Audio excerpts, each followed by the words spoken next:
Well, I have with me Brigid Reynolds, who's been, I suppose, working on this for quite some time.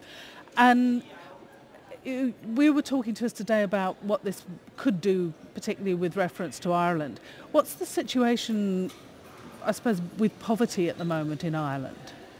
Well, at the moment we have 18.5% of our population are at what's called at risk of poverty. That means that their incomes is less than 60% of the individualised mean income in the country.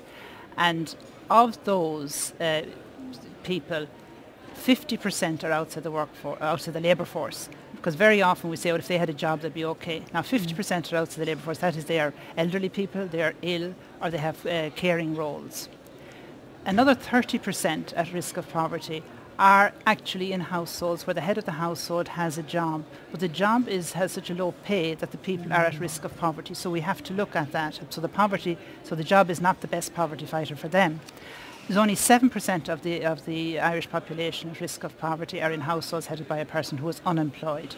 So I think that's a very significant change for us over the past 20 years, where before over 90% of people at risk of poverty were in households headed by somebody who was unemployed. Yes, because this issue about the best way out of poverty is a job is something we hear quite often in the European Parliament. So I think on that level, maybe sometimes people say, well, it's a very high level. It is not. It is for a single person.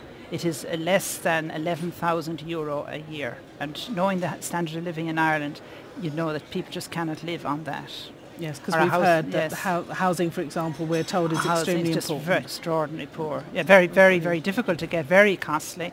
And we have 50,000 households on waiting lists for social housing in Ireland at the moment, because people just can't afford to buy a house, even middle-income people. So what contribution then do you think that this idea of a basic income, a citizen's income, could make for those people at risk of poverty at the moment?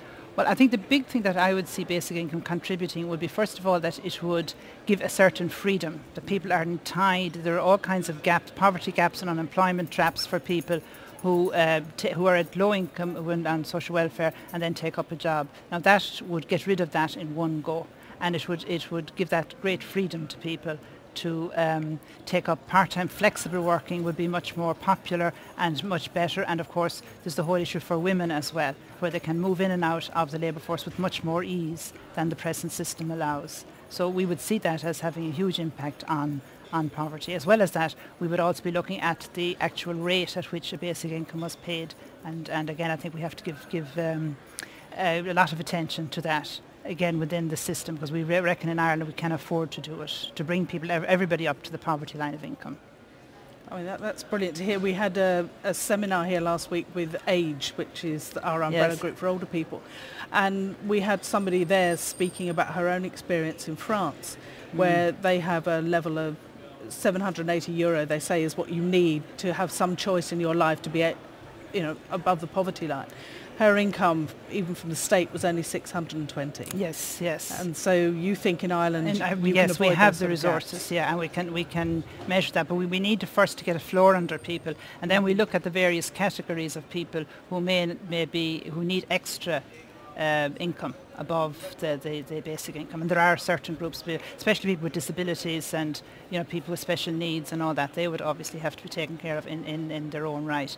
But for everyone, first of all, to get that basic income would be wonderful. The other thing we would see about it is that anything that's universal usually doesn't get lost, whereas it's very easy for social welfare, which is targeted and means tested and so on, what we find very often it slips. Like for us, the old age pension slipped very badly in the early 90s. Into the early 2000s, we slipped a lot for older people in Ireland. Now it has improved a bit in the last couple of years.